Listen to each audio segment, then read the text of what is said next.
Unnecessary sequels are a dime a dozen in the horror genre. For every Aliens and Evil Dead 2, there are plenty of Blair Witch 2s and Exorcist 2s.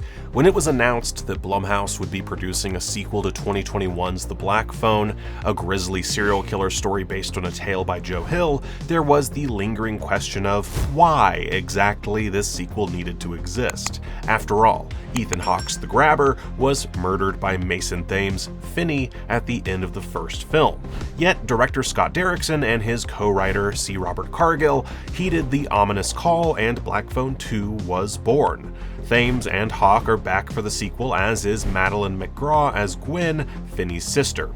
Black Phone 2 picks up a couple of years after the events of the first film, where Finney was rescued from the Grabber's basement thanks to his sister's burgeoning psychic abilities. Though integral to the film, Finney takes a back seat in this sequel, with Gwyn coming to the fore as her psychic abilities connect her to the Grabber and reveal a legacy of horror that has been passed down by their mother. When Finney and Gwyn are drawn to Alpine Lake Winter Camp, along with Gwyn's love interest, Miguel Mora's Ernesto, they are tasked with finding more victims of the Grabber, who is now haunting the camp thanks to the lingering ghosts of his past victims.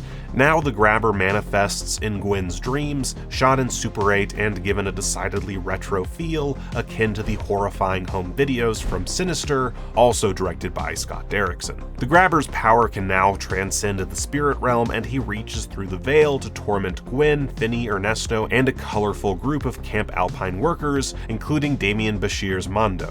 That Black Phone 2 is beholden to the events of the first film is both a blessing and a curse. It expands on the mythology of the Grabber, connecting him to Finney and Gwyn on a deeper level. But one can't help but wonder if that's not holding the film back. The film wears its influences on its sleeve as it goes for a Nightmare on Elm Street-esque hellscape vision, but in being so connected to Gwyn and Finney's story, the Grabber is beholden to their emotional journey.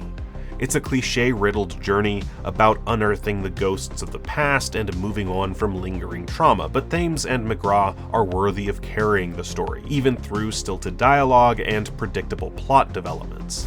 Black Phone 2's strengths lie in the pure silliness of the proceedings. The movie plays things straight, but when you have a girl flying through a kitchen or Hawke ice skating over a frozen lake, it teeters into camp.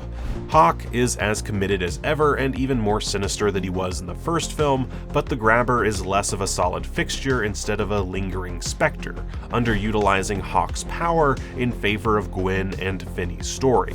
Black Phone 2 is still a solid horror film, with gory kills and exciting set pieces, but the question of why still lingers over it, even as it delivers on its many promises. There's a world where the Grabber becomes an updated version of Freddy Krueger, if Derrickson and company don't let the mythology they've fleshed out here weigh the franchise down.